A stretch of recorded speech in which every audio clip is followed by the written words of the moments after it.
You know, sports manga in general are very based in reality. At least from the ones I've read, Slam Dunk, Hajime no Ippo, and Haikyuu, I think they do a great job of showing off their sports. So when I read a webtoon called The Boxer, I was trying to word it out by how it uses boxing in the narrative, and just what kind of story it tells compared to other sports manga. It leaves a very different impact from anything I've read. Now, the way The Boxer starts out, it introduces us to three characters right from the get-go. We have Inje, I don't know how I pronounce that name, but he's a kid who gets bullied and picked on and really just has a rough time when it comes to school. Then there's another one of the three. He's called Ryu. He has white hair and he's very talented when it comes to boxing. He's actually the first character I think we see boxing out of these three, and I'll get to the third guy in a second, but it's almost set up as if Ryu is going to be the protagonist or something, and he's actually the bully that bullies Inje. But the actual protagonist of the story is this kid called Yu. This reminds me of one of my favorite movies, Rush Hour, that trilogy. It's so good. If you know that one scene from Rush Hour, then yeah, you know what I'm talking about. We'll be asking the questions, old man.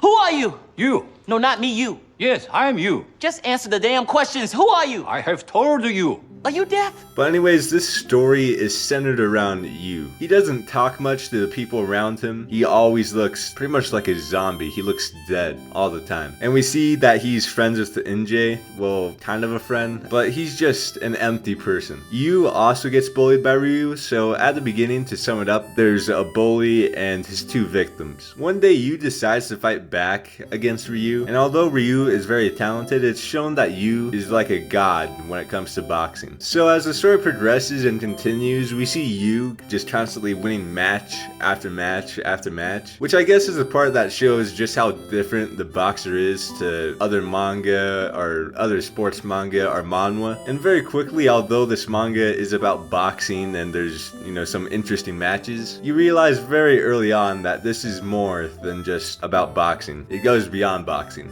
very quickly. I'm very used to seeing characters having to struggle and work hard or, undergo a whole bunch of training to pretty much do anything when it comes to like action, sports manga, stuff like that. But what makes this manga interesting definitely isn't Yu. You. No, not me, you. Yes, I am you. Well, at least that's how it is up until the very end. What's more so just looking at all these different boxers that have to face Yu and go up against someone who's so talented that they're pretty much the best boxer in history. And you get to see so many boxers from a whole bunch of different walks of life. We see so many different ideas clashing and going up against Yu's very nihilistic way of boxing. And so instead of these matches being focused on who's winning or losing, obviously that's very important, it's more so just these characters' life experiences and really just their whole lives trying to prove something against Yu. Honestly, I have no idea if I'm making any sense or not with what I'm saying, but for those of you who have read it, you might understand what I'm saying. Yu honestly has some very interesting opponents. There's this guy called Jean-Pierre Manuel. He's a guy who's very obsessed with boxing, and he kind of resembles Yu in a few ways. He seems very cold and distant, and also has the aspect of a genius to him. He's probably one of the first major challenges that Yu faces. There's also another guy called Kasim. He's this very wild boxer who follows his instincts, and pretty much he's just a stepping stone for Yu to just show how scary Yu actually is. There's a very hardworking boxer who really reminds me of Ippo from, Hajime no Ippo, called Takeda Yuto. And I think two of my favorite boxers in this manga are Santorino Fabrizio, the Santorino brothers, and also I can't remember his name for the life of me, but the red Mohawk dude. I just love characters like that are so upbeat and loud. I love Mohawk dude, man. He's awesome. But when I was saying how the story is told in the beginning, it's actually through backstories that we learn a lot about these characters and, well, pretty much everything. This is a very interesting way to tell a story, and especially a sports one at that, because a lot of times during an intense moment in a story, I don't want to see, the backstory of a character, and I don't want to cut away from the action. But somehow the author of The Boxer actually managed to work around that by making these matches, just beyond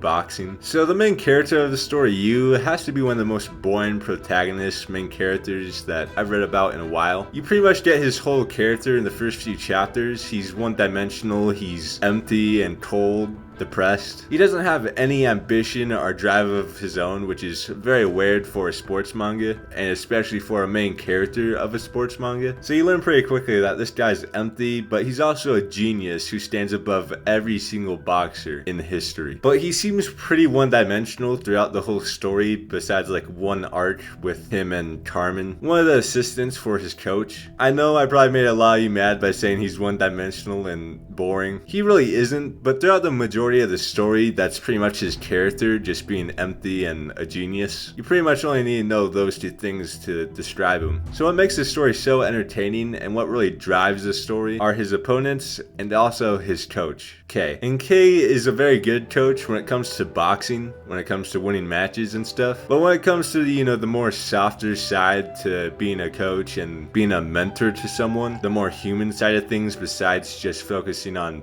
business, Kay has no interest in helping out his student, in helping him lead a better life and having a happy life. He gets set up as this antagonistic force, and I think it's in the final arc of the story that we really see where the boxer shines through, and especially where the author shines through. Now I won't spoil things, but it really dives into childhood trauma in a very, I guess, tasteful way. And again, this story goes beyond boxing. You learn that very quickly, especially in the final arc and stuff. It gets very existential, and oh my gosh, I love that little line, you know, that it's okay. Yeah, especially in the final arc, I think the boxer, or the author of the boxer, he really shines through. He's really in his element in the final arc. I kind of had some very different expectations for the boxer. I've heard about it from, what, like 2 people now, from Alex and, what was his name? Sufferance, yeah, Sufferance. Just the way the story gets into these existential topics near the end, it's the main thing that left a very weird impact on me. A very different impact on me, and an impact nonetheless. Honestly, I don't know how this video is gonna turn out. It's 3 a.m. and I hope this made at least some sense. I don't know. But yeah, I just wanted to talk about the boxer because it's really an awesome manhwa, a very different manhwa, and you really get a whole bunch of things that you wouldn't expect from a story surrounding a sport. I also heard that this author, I don't even know his name or their name, I heard they have another manhwa called The Horizon, and it's 20 chapters, and I've heard it's very good. So eventually I want to check that out too. Anyways, thanks for watching. See you in the next video, and peace.